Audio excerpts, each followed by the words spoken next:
xildhibaan Cabdirasaaq Cali Xasan oo kamid ah xildhibaanada Norway ayaa maanta soo gaaray magaalada Kismaayo xarunta gobolka Jubbada Hoose waxaana qaabilay gudoomiyaha gobolka Jubbada Hoose gudoomiyaha degmada iyo waliba xubno kale imaatika xildhibaankan ayaa waxa markaasi mas'uuliyiinta maamulka Jubbaland ay ku sheegeen in ay tahay mid aad loogu farxo iyadoona intaasi kadib loo dhaadhiciyay xarunta degmada Kismaayo oo kulan kula qaatay gudoomiyaha gobolka Jubbada Hoose kusimaha madaxweynaha maamulka Jubbaland ahna madaxweyne ku-xigeenka labaad ee maamulka Jubbaland Suldaan Cabdiqaadir Xaaji Maxamuud Lugadheere waxa ugu horeyn warbaahinta la hadlay gudoomiyaha degmada Kismaayo iyo waliba gudoomiyaha gobolka Jubbada Hoose kuwaasi oo sheegay in ay imaatika xildhibaan Cabdirasaaq Cali Xasan ee magaalada Kismaayo ay wax fara badan ka bedeli doonto arrimaha ammaanka horumarada taa uu sheegay inay ka wada hadleen mideynta magaalooyin kamid ah Norway iyo Jubbaland iyo waliba arrimaha ammaanka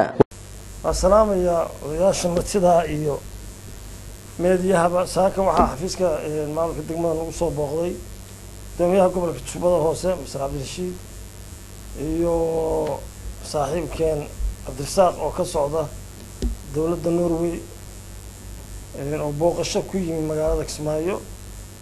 si uu uga helo halkan xog dheeraad ah oo dawladdiisa wakiil uga yahay arrintaas oo ka soo bilaabatay gudoomiyaha gobolka oo isaga ruuxiisu hadda ka hor Norway oo isla gurigiisa dhabtaana ah uu booqasho ku tagay marka xiriirkaas daraadiis buu noogu yimi waa soo dhaweynaynaa maamulka degmada waa xafiisyada degmada ku soo dhawaada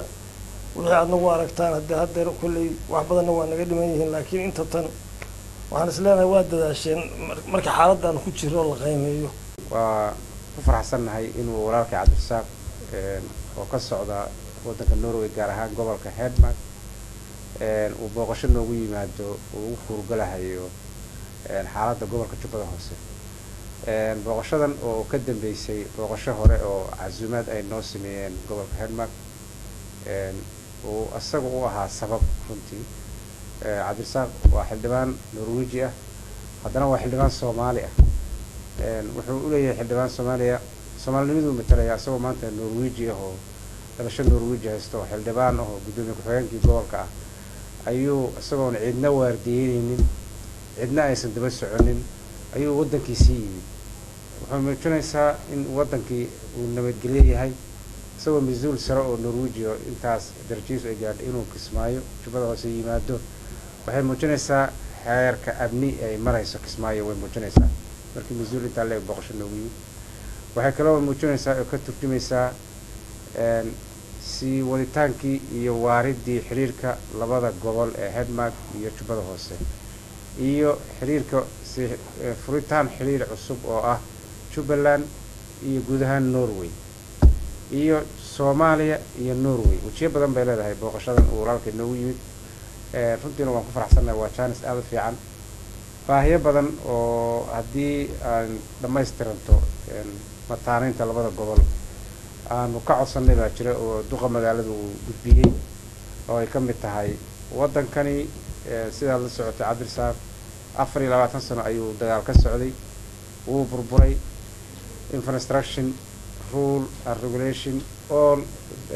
necessity ummadda waa kan xildhibaan Cabdirasaaq Cali Xasan oo isagu sharaxaya ujeedooyinka uu yimid magaalada Kismaayo iyo waxyaabaha ay ka wada hadleen maamulka Jubbaland isla markaana ay ka taageeri doonaan sababta aniga aan u xiiseenay inaan magaalada Kismaayo aan imaado oo aan fiiriyo baahideeda wixii aan ka caawin karnaa ka caawino waa magaalo runtii ah magaalooyinka ugu qadiimisan dalka Soomaaliya inay saan u ekaataan xaq u malaha waa magaalo aan dhigi karo dhaqaalihi ka soo bixi jiray haddii canshuur noqoto bad iyo beero iyo xoolaba ummadda Soomaaliyeed dhan gaari jirtay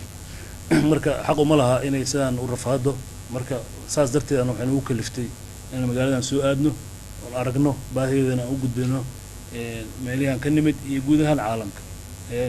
mar kale waxaan aad iyo aad idinkaga mahadcelinayaa soo dhaweynta ay fidiseen oo runtii ay booqasho gaaban waxaan rajeynayaa booqashooyin kale ka dambeeya inay dhici doonaan aniga iyo dadka kale oo mas'uuliyiinta wadanka ka imid ayagoo ila socda insha Allah taala Idlaadan Maxamed Degane telefishinka Somali Cable magaalada Kismaayo.